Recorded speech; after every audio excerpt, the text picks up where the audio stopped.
திருச்செந்தூர் சுப்பிரமணிய சுவாமி கோயில் குடமுழக்கு விழாவை முன்னிட்டு 3ஆம் நாள் யாகசாலை பூஜைகள் தொடங்கி வெகு விமரிசையாக நடைபெற்று வருகிறது. அந்த காட்சிகளை முதலில் பார்க்கலாம்.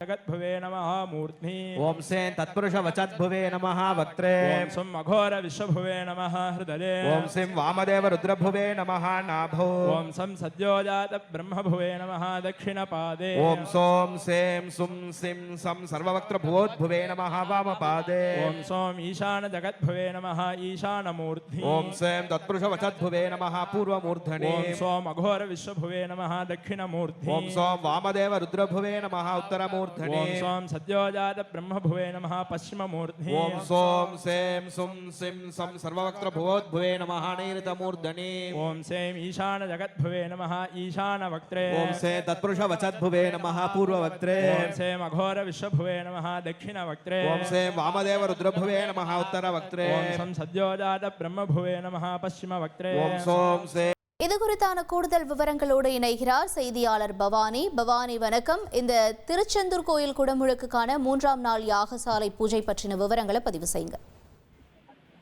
கண்டிப்பாக, அதாவது திருச்செந்தூர் சுப்பிரமணிய சுவாமி திருக்கோவில்ல குடமுழுக்கு விழாவை முன்னிட்டு 3ஆம் நாள் யாகசாலை பூஜைகள் தொடங்கி வெகு விமர்சையாக நடைபெற்று வருகிறது.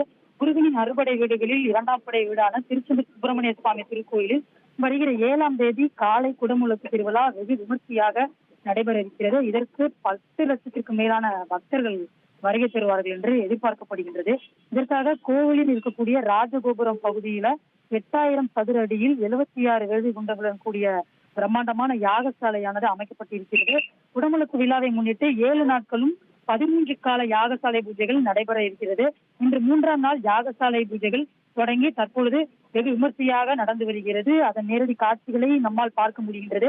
இதற்காக சண்முக விலாஸ் மண்டபத்தில் ஆச்சாரியா விசேஷ சந்தி பூஜை நடைபெற்றதை தொடர்ந்து ஆச்சாரியார்கள் யாகசாலைக்கு வந்தடைந்தனர். காலை 10 மணி அளவில் 3ஆம் கால யாகசாலை பூஜைகளானது தொடங்கி தற்பொழுது நடைபெற்று வருகின்றது. இதற்கிடையில கடந்த 12ஆம் தேதி அன்றைய தினம் தங்கமுலாம் பூசி புதுப்பிப்பதற்காக இறக்கப்பட்ட சண்முகர் விநாயகர் சன்னதி உள்ள கோபுர விமான கலசங்களுக்கு இன்று யாகசாலை பூஜைக்கு கொண்டு வரப்பட்ட சிறப்பு பூஜைகளும் அதற்கு செய்யப்பட்டு வருகின்றது. தொடர்ந்து பகல் 11 மணி அளவில் திரவிய பூரணாபதி நடைபெற இருக்கிறது. அதைத் தொடர்ந்து நண்பகல் 12 மணி அளவுல தீபாதனையாகி பக்தர்களுக்கு பிரசாதமானது வழங்கப்பட இருக்கின்றது. தற்பொழுது இந்த யாகசாலை பூஜையில் உள்ளூர் மற்றும் தமிழகத்தில் இருக்கக்கூடிய பல்வேறு பகுதிகளில் இருக்கக்கூடிய பக்தர்கள் கலந்து கொண்டு முருகனை வழிபட்டு வருவதை நம்மால் பார்க்க முடிகின்றது. உங்களுடைய தகவல்களுக்கு நன்றி பவானி. ட்ரெண்டை ஃப்ரெண்ட் ஆக்கிக்கோங்க. தந்தி டிவியின் சப்ஸ்கிரைபர்ஸ் அண்ட் ஃபாலோவர்ஸ் குடும்பத்துல நீங்களும் இணையுங்க.